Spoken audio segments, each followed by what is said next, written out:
and gentlemen, Barstool Backstage, and on the guest list this week, we have singer, songwriter, leader of the Goo Goo Dolls, and pride of Buffalo, New York, Mr. Johnny Rzeznik. Johnny, how are you, buddy? I'm good, man. How are you? I'm great. Buffalo, first off, I can't think, I think of Griselda, I think of Benny the Butcher, and I think of Goo Goo Dolls. So, well, Yeah. you know, Well, it's becoming a hotbed of the arts. apparently, words I never really thought I'd hear is Buffalo, New York is a hotbed of the arts. Yeah, well, it's interesting because it's like it is a great city for musicians and artists and things like that because it's cheap. Yep. They got cheap beer and cheap food, cheap rent. It's like, and that's how you bring creative people into a city, you know? I feel like you've also got that, like everyone has to go through Buffalo on the way to Canada or back. It's like when you Yeah. get those transitional cities, you get like there's a certain energy that starts to come about in them, Yeah. I mean, it was interesting because it was such an industrial town, Mhm. serious heavy industry forever. And when I was a kid, it just disappeared. So for the last 30, 35 years, it's been slowly rebuilding itself. And there's been just this resurgence of small businesses and entrepreneurial types and all that. It's cool. So It's a great, you take a blue collar work ethic, where Mhm. you'll come in early and stay late 7 yeah. days a week and apply that to something creative. It's like, you're going to get some pretty amazing results, I think. But It So would worked you out for say that you. informed your music growing I up think there? I think growing up in a blue collar house in a blue collar city, has definitely yeah, it's informed my music, it's informed my life. It's like, I was also brought up Catholic, so it's like, you know, everybody's a Democrat, everyone's a Catholic, everyone's, it's like, It sounds a everyone's lot like Philadelphia to me, to be completely honest. It's exactly how yeah, I grew up. yeah, it's exactly the same thing. And these people work hard and they stick together. Nothing So, brings a musician really together like hard work and some Catholic guilt. I really think that's like the recipe ah, right there. That's how I yeah, live my life. you need some angst, Yeah, why not, you man? That's know? how we write our records. But you know Yeah, what's funny? We're gonna get into what you guys have going on now and the tour you're going on with our friend Mark Roberge and OAR this summer. yeah. But this is a podcast for musicians and kind of like by musicians. And we like the stories of people who came up and had to work for it and different things. And I don't know why. I think it's me and Johnny were joking about this, but by the time I was really coming into music and finding things out, you guys were already Dizzy Up the Girl had already been out, and I knew the hits. I hadn't come until today to realize you guys had to cut your teeth and you guys had a journey prior to really making it big. And I Oh also didn't yeah. realize the first couple records were basically punk records. Well, yeah, they were, yeah, because we were 20, I think, or whatever, and our biggest heroes were like, the Replacements and the Buzzcocks and just stuff like that, and then some glam rock and that kind of thing. But yeah, I mean, yeah, in those days, back in the old days before the internet, you used to have to, they had these things called fanzines, which were just, Right. people would just, I guess they would call it self-publishing now, but you'd go like in Milwaukee, there was a fanzine about the Milwaukee underground scene, and they would have interviews. You do interviews, and you do it, on a piece of paper, and you'd mail it to them, and that's how people got their information about what was going on in the underground, sort of the punk type scene. Um, because up until like 120 minutes on MTV or that, it wasn't really accepted in that thing. But that was our thing. We were just young guys, so that's what young boys do. They play punk rock, They and then do. they figure out there's no girls in the audience, and what was they well, start writing songs. what was the impetus behind the switch? And I have in my notes here, I wrote, did your fans get pissed when you guys really figured out your sound and went to more of what became the Goo Goo Dolls sound? And did you give a fuck? I didn't give a fuck, A, and B, it was a natural kind of progression. It's like what am I supposed to play the am I supposed to write the same record over and over and over Mhm. again? I mean, it's like, I mean, human beings just change. You Yeah. grow and you change in your body of knowledge. I mean, you have you're always working from your current level of awareness about yourself and about the world. So it's like if this is where I'm at and I happen to be writing a ballad or writing some sort of just straight rock song or whatever, I don't know. Did You in gotta that it's gotta be honest with it, you know what I mean? Yes. in that sense, when you write a monster like Iris, did that free you up to think now, like when you've, it's almost like this is kind of a crass question, but when you've like written a song that kind of pays the bills for the rest of your life, does it free you up to not be worried about that, or does it add more pressure now that you've kind of had this giant taste of success? Sometimes I think that that song got bigger than the band, you know what I mean? Mm. So Mm-hmm. it's so in for that during that arc of that period, the it's difficult because I remember Robbie and I sitting there, and we were like, and the producer's like, yeah, we're gonna put strings on this. And I was sort of like, okay, so I had this kind of idea for a string part or whatever. And then he and I had to look at each other and go, all right, we're turning a corner here. And Yeah. it's like there ain't no going back. So we're either gonna do this or we're not. So Mm-hmm. and then they started playing, and it was like, holy shit, I can't believe that we actually came up with this. So um and then we just kind of said to each other, eh, fuck it, you know.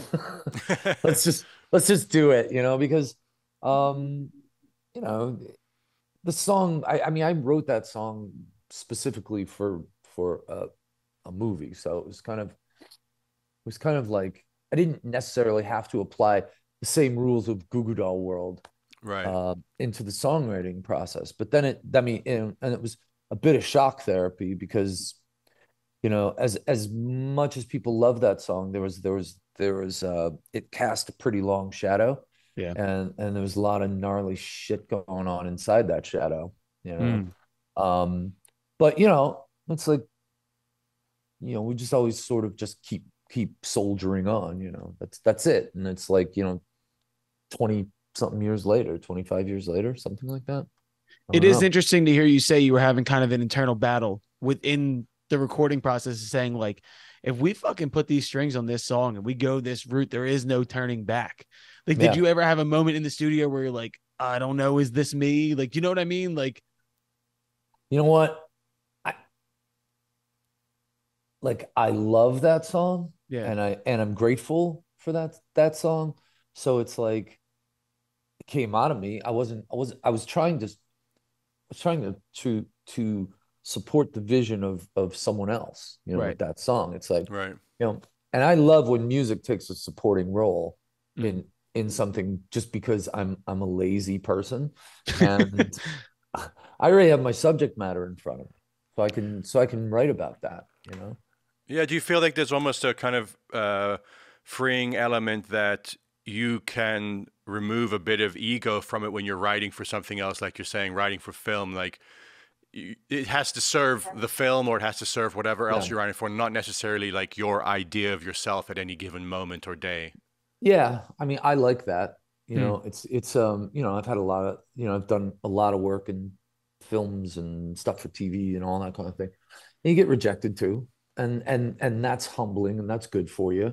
Hmm. Um, you know, but yeah, there's a little bit of ego that you have to remove from the equation. But at the end of the day, it's still you. So, Hmm. it's like, you know, I've never sat down and said, okay, I have to write a song like this guy or that guy, or I have to pretend to be this, or um, it's just like I sit and I play, and when something feels right to me, then I'm like, I'll chase it down the rabbit hole, and it comes out the other side. And you guys know this. Yeah. You're writing, I hear it in my head, but somehow the translation through all the gears in my brain and then out to my hands, Right. it's become something completely different. All art is realistically is a battle of taking what's inside your head and trying to put it on wax. That's really all it is. Yeah. I mean, like actually trying to trying to get what's in your head out as close to what you envisioned. And you know, I mean, it's good sometimes that it doesn't work that way, because it's like, you know, I always think about like those old like Rolling Stones records, old Beatles records where they were just playing, you know, Chuck Berry covers, whatever, you Yeah. know, and or and the way it just sort of got wound up in their little white English brains and Yeah. then got spit out in a different way. You know, I mean, we're always digesting information and reinterpreting it out into the world.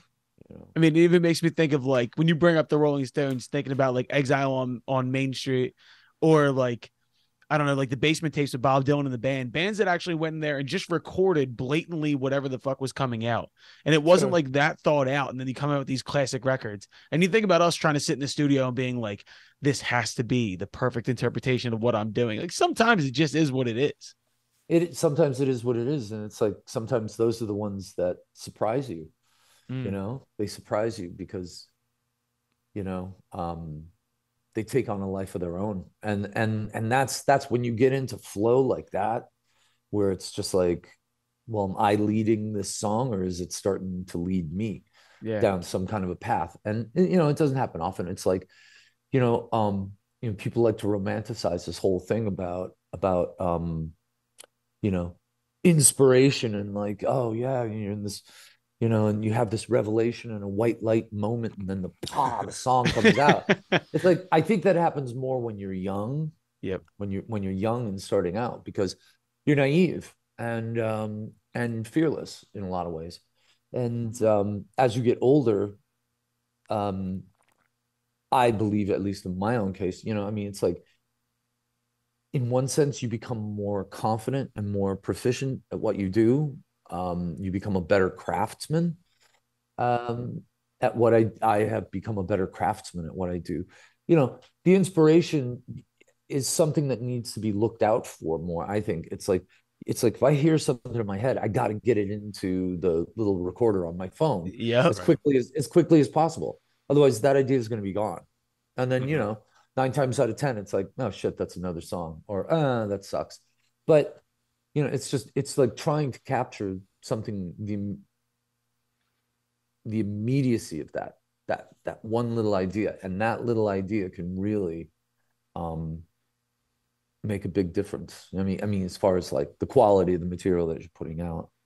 Am I I'd getting heard too an idea wonky? that always having an analogy of always having film in your camera, like Yeah. Mm. because you never know when that moment's going to be, but you have to be ready. The mechanics and the craft, like you're saying, has to be ready to capture those fleeting moments. Yeah. You know, and you know, and I still like to sit up late at night and play my guitar sitting on the sofa after everyone in the house is in bed. You Hmm. know, those are good moments. Those are good times to just like if I just sit there and just play and have no expectations, Mm. you know, and Yeah. just, well, I'm gonna just play this because it feels good to play it. You just keep going and going and going. Eventually, my mind will wander onto something, you know, and boom, you got to record it right away. As you found more success, right? Like you guys put out two humongous records back to back. Did you find that start to slip away a little bit of the kind of natural progression of things, and then you felt an expectation to where it's like I have to pump out another hit?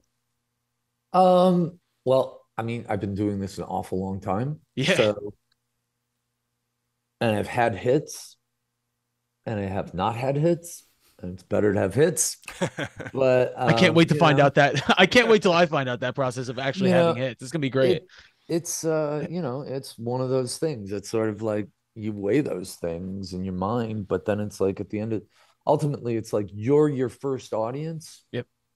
I am my first audience. And the only question that I got to ask myself is, do I like this? Do I feel good about this? Yeah. Yeah, okay. All right. Well, then we move on from there. Right. But, you know, I mean, a lot of things now, especially, it's like music is very similar. I think a lot of music is very similar and sounding. Hmm. Um, and I think, you know, I think people are sort of painting themselves into boxes more, because the music industry has changed so much. There's a lot of people using music to launch their brand. And it's almost like, because of streaming, it's kind of like the music almost becomes a loss leader. Yes. Right? Which is very disheartening to someone who spent their whole life writing songs. And now we have this conversation all the time about music is more of a commodity now than it is an actual art form. Yeah, it's fucking an accessory. nuts. It's an accessory. It's becoming an accessory for influencers. I've lately been taking the optimistic side, is that no matter how much that is happening, like that's undeniable what you guys are saying. I think artistry and a good song has something magical still to it, and it's still going to rise despite the deluge of absolute shit. Well, I mean, it'll rise, but it doesn't mean that doesn't necessarily mean it's going to be commercially successful. So, of course. You know what I mean? I don't think you're counting that in your equation. I don't believe you are, but yeah, I mean, it's like, I just joke around about it. I'm like, hey, check out my new hit song. And it's like a recording on a phone, you know? I'm just like, oh yeah, this is going to be a hit. This is going to be a hit. Sounds like a hit to me. I mean, you know, I've written a million hits, you know, and like, but I haven't. And then they come out and then they take a shit. It's nice to hear somebody else verbalize what we talk about all the time. Is it's just like, it's been more of a conversation on the podcast recently, just of like, what is a song anymore? Like, is it actually worth anything, or is it just about what other people can either create to it or make off of it?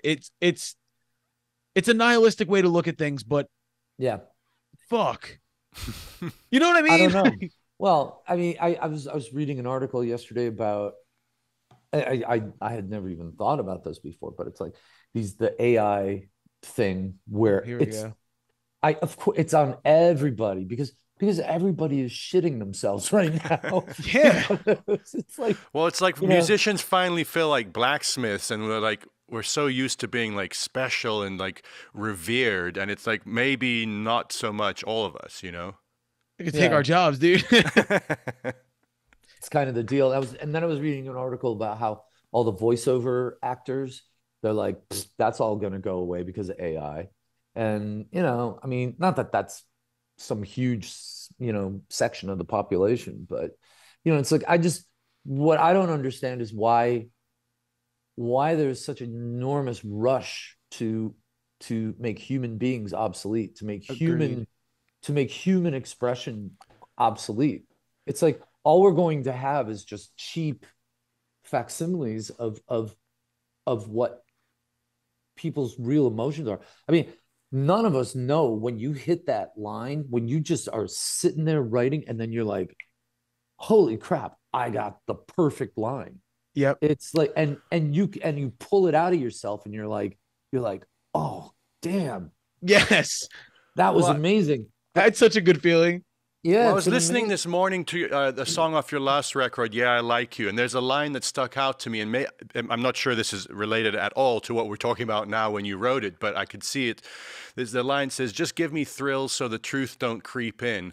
And I wonder if we could kind of retroactively relate that to our conversation here, is that perhaps that's what's going on, is that there is this sense that everyone is trying to just fill the noise and space to keep out, you know, the harsh reality of what's necessary for some form of self-work and identifying and addressing the truth. Am I on in the ballpark, or?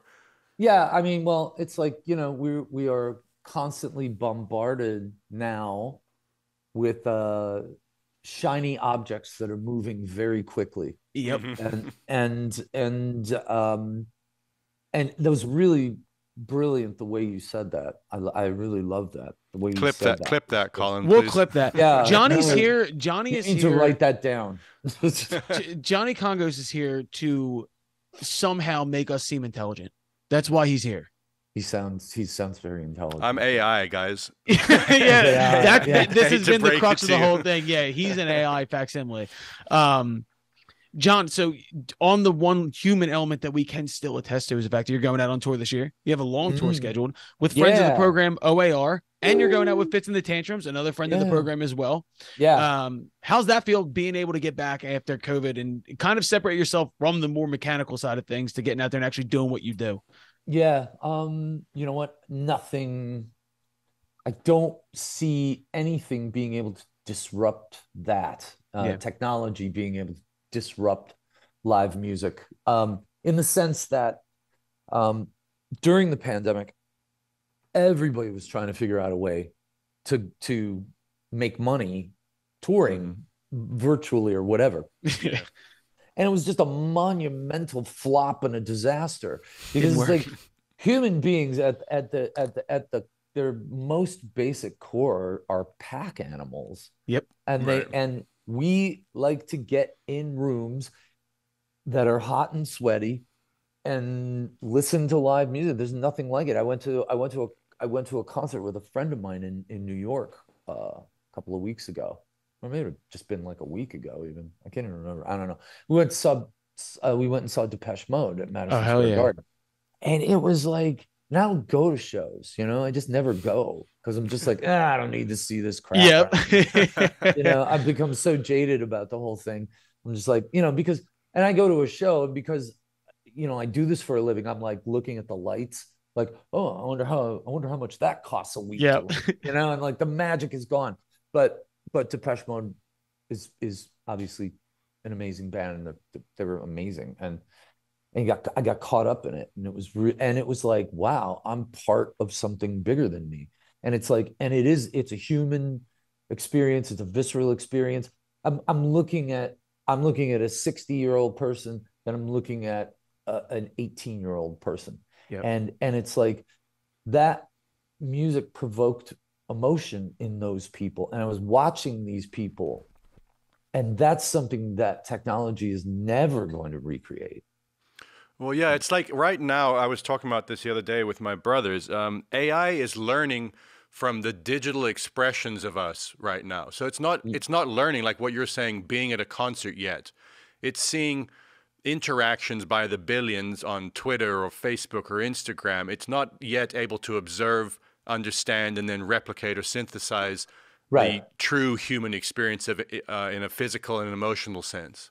You need to write the whole book right now. You need to read the book because that you hit it on the head.